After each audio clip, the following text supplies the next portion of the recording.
ஆண்டவர் உங்களோடு இருப்பாராக.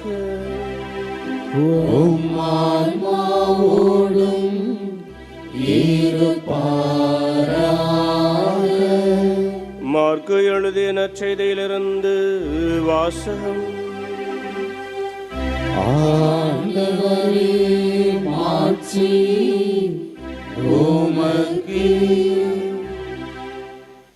அக்காலத்தில் இயேசுவின் பெயர் எங்கும் பரவியது. ஏரோது அரசனும் அவரை பற்றி கேள்வியுற்றான். சிலர், இறந்த திருமுழுக்கு யோவான் உயிருடன் எழுப்பப்பட்டு விட்டார், இதனால் தான் இந்த வல்ல செயல்கள் இவரால் ஆற்றப்படுகின்றன என்றனர்.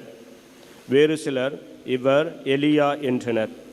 மற்றும் சிலர், ஏனைய இறைவாக்கினரைப் போல் இவரும் ஓர் இறைவாக்கினரே என்றனர்.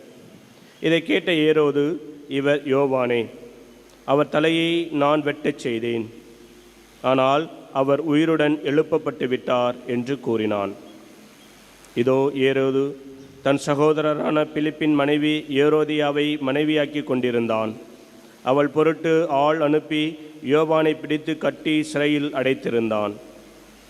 ஏனெனில் யோவான் ஏரோதிடம், உம் சகோதரர் மனைவியை நீர் வைத்திருப்பது முறையல்ல எனச் சொல்லி வந்தார்.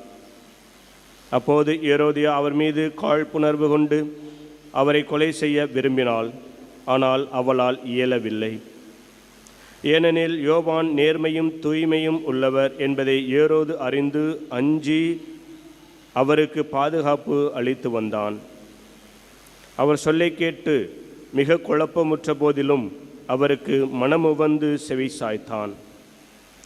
ஒரு நாள் ஏரோதியாவுக்கு நல்ல வாய்ப்பு ஒன்று கிடைத்தது.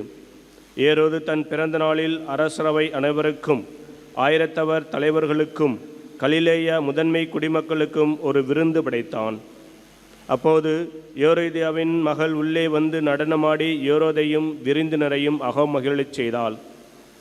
அரசன் அச்சிறுமியிடம், உனக்கு என்ன வேண்டுமானாலும் கேள், தருகிறேன் என்றான். நீ என்னிடம் எது கேட்டாலும், ஏன் என் அரசில் பாதியையே கேட்டாலும் உனக்கு தருகிறேன் என்றும் ஆணையிட்டு கூறினான். அவள் வெளியே சென்று நான் என்ன கேட்கலாம் என்று தன் தாயை வினவினாள். அவள், திருமுழுக்கு யோவானின் தலையை கேள் என்றாள். உடனே சிறுமி அரசனிடம் விரைந்து வந்து திருமுழுக்கு யோவானின் தலையை ஒரு தட்டில் வைத்து இப்போதே எனக்கு கொடும் என்று கேட்டாள். இதை கேட்ட அரசன் மிக வருந்தினான். ஆனாலும் விருந்தினர் முன் தான் ஆணையிட்டதால் அவளுக்கு அதை மறுக்க விரும்பவில்லை. உடனே அரசன் ஒரு காவலனை அனுப்பி யோவானுடைய தலையை கொண்டு வருமாறு பணித்தான்.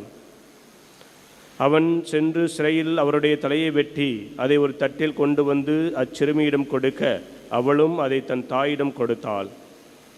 இதை கேள்வியுற்ற யோவானுடைய சீடர்கள் வந்து அவருடைய உடலை எடுத்து சென்று ஒரு கல்லறையில் வைத்தார்கள். இது கிறிஸ்து வழங்கும் நற்செய்தி.